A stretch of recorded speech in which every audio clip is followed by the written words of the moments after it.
Assalamualaikum warahmatullahi wabarakatuh. Perkenalkan, kami dari kelompok 6 TPP 46. Di sini kami akan menjelaskan tentang motor listrik pada mobil mainan.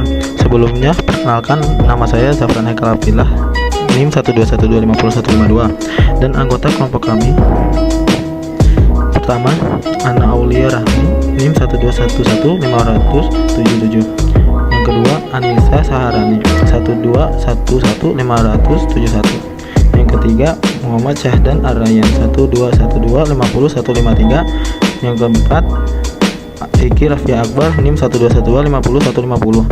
Yang kelima, Fabrial Riza Apriliandi Yanda, NIM 1211570.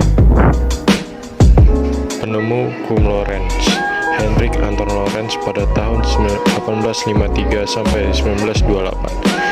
Hendrik Anton Lorentz merupakan seorang fisikawan yang berasal dari Belanda dan sudah memperoleh penghargaan Nobel dan ilmu pengetahuan fisika bersama dengan seorang yang bernama Peter Zeeman pada tahun 1902. Kemudian nama Hendrik Anton Lorentz diabadikan sebagai sebuah gaya yang ditemukannya dan orang-orang mengenal gaya tersebut sebagai gaya Lorentz hingga sekarang. Dari gaya ini ditemukan motor listrik yang berfungsi menggerakkan alat-alat seperti blender, kipas angin, mesin cuci, dan lain sebagainya. Gaya Lorentz adalah gaya yang ditimbulkan oleh muatan listrik yang bergerak atau oleh arus listrik yang berada dalam suatu medan magnet.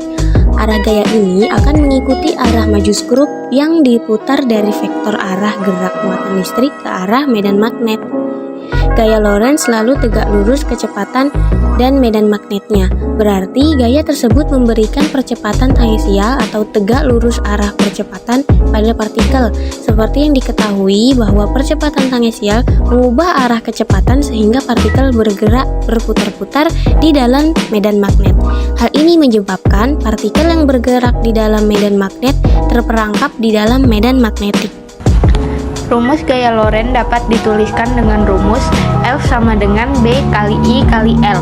F yaitu gaya Lorentz dengan satuan Newton, I adalah kuat arus satuannya ampere, L adalah panjang kawat satuannya meter, B adalah kuat medan magnet satuannya Tesla. Gerak partikel akan menyimpang searah dengan gaya Lorentz yang mempengaruhi. Arah gaya Lorentz pada muatan yang bergerak dapat juga ditentukan dengan kaidah tangan kanan gaya Lorentz. Ibu jari menunjukkan arah gaya Lorentz, jari telunjuk menunjukkan arah medan magnet, jari tengah menunjukkan arah medan listrik. Untuk muatan positif, arah gerak searah dengan arah arus, sedangkan untuk muatan negatif, arah gerak berlawanan dengan arah arus. Alat dan bahan. Yang pertama, kabel berfungsi sebagai penyambung komponen listrik. Yang kedua, baterai merupakan sumber energi listrik. Yang ketiga, saklar merupakan sebuah perangkat yang digunakan sebagai penyambung atau pemutus aliran listrik. Yang keempat, isolasi hitam digunakan untuk menutup atau mengisolasi kabel listrik dan material yang lainnya yang dapat menghantarkan listrik.